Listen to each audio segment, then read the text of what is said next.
Good morning, loves. We're going to talk about sexuality in relation to spiritual awakening because I've had a lot of clients reach out to me about how they feel a little bit confused about how much sexual energy they feel, and in some ways they internalize it and kind of feel guilt about it. So today we're just going to talk about why that happens and how to kind of flow with that energy and understand that it's not something to be afraid of. It's not something that you have to run from or feel guilty about. It's honestly just life force energy. Our sexual energy is just life force energy moving through our system. And as a spiritual being, we understand that energy moves kind of in this flow, this synchronous flow. Some might call it kundalini. And when we're in a continuous state of flow, we're going to have a lot of life force energy, sexual energy rising up within us that needs to be channeled. Okay, so it's not anything to feel ashamed about. Sexuality is part of our, it's part of what makes us us. It's how we create life. It's life force energy. So really all it is the beginning of any kind of inspiration, any kind of creativity. It is all life energy. And so the more we push it away or resist it or reject it, the more we're kind of pushing away our own essence. The key here is to find a balance with how we express that sexual energy and to not make it doesn't have to be so literal. A lot of times people feel that energy of arousal and they feel like they have to go do something about it. And that's what makes, I think, a lot of men feel ashamed about their sexual energy, because it's an incessant loop. But if you redirect that energy towards something useful and valuable for you in your own life and potentially even other people, then you kind of give it a new avenue to go down. So it doesn't have to just fester and become this kind of unmet, unresolved sexual energy that needs to be resolved through something sexual. We're all sexual beings. I've been celibate for a long time. That doesn't mean I'm not a sexual being. I tend to harness most of my sexual energy into creativity, into creating content, into meditation, into drawing, and even my hypnotic dance, which is very sensual and sexual by nature.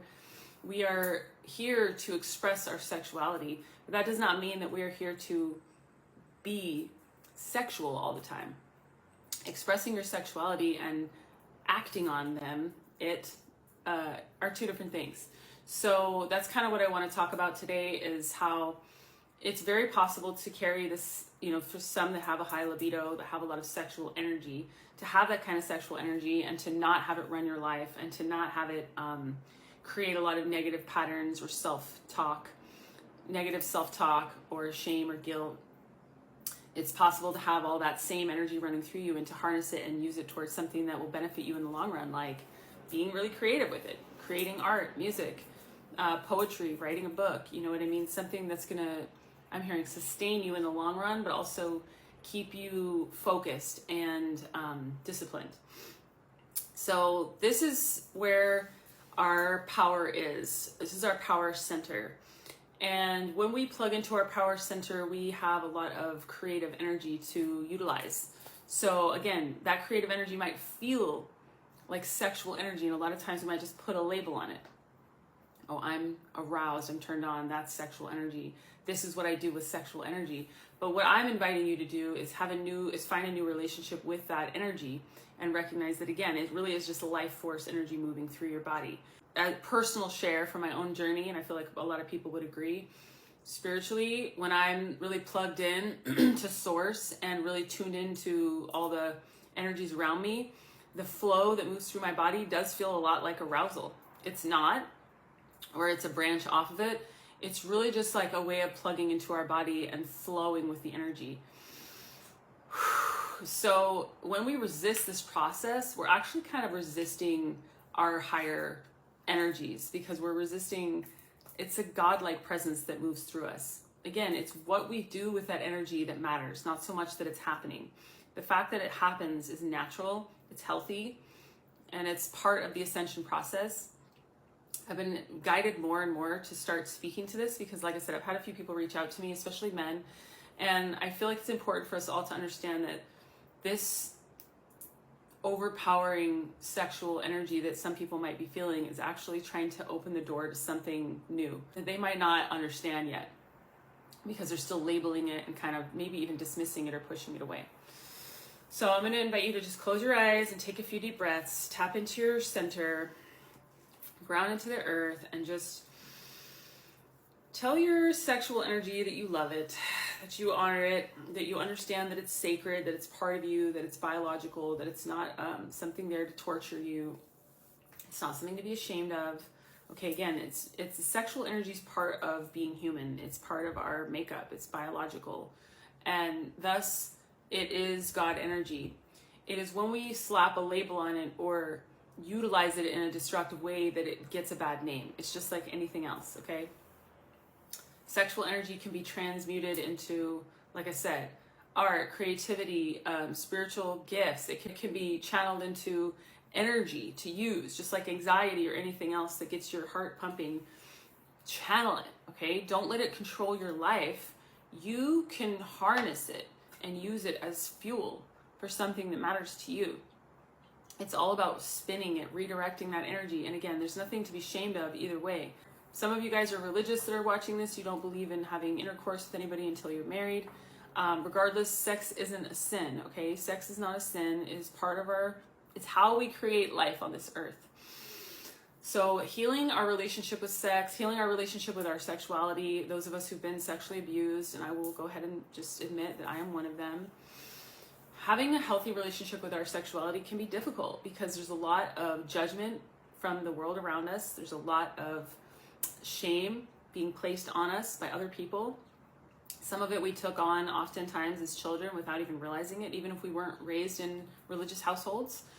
And it's time for us to start clearing the energy and healing, finding a way to heal this wounded sexual energy that we've been carrying as a collective for a long time. Okay, I'm just clearing a little of the energy out. I am a spiritual teacher first and foremost. I'm a healer and a psychic first and foremost, but I'm going to touch on a lot of things that are connected to spiritual awakening and ascension especially.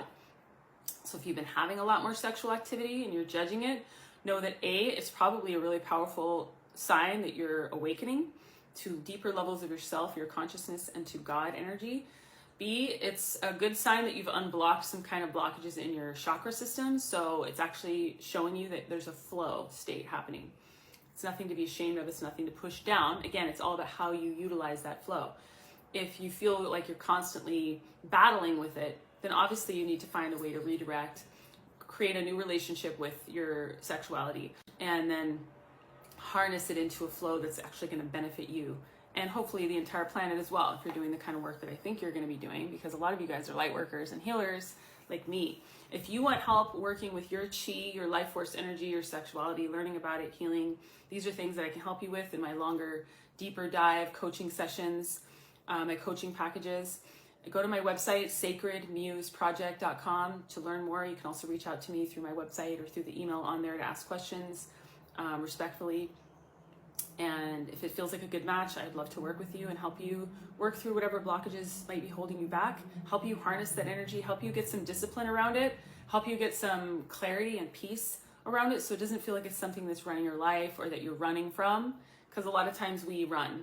We repress and then we run. So I hope this made sense. I did a little bit of channeling and a little bit of talking from a conscious place. But if you do have questions about working together, again, reach out to me through my website only, sacredmuseproject.com, or the email therein, and we can see about working together. But either way, I hope that reached whoever needed it. I love you. This is a pretty powerful new moon, so plant seeds for what you want to come to fruition right now. Plant seeds of intention and watch those seeds grow. Okay, any intention or action you put toward your dreams right now will be magnified. So just keep that in mind as you move through your day, and I love you. I will see you soon. Mwah.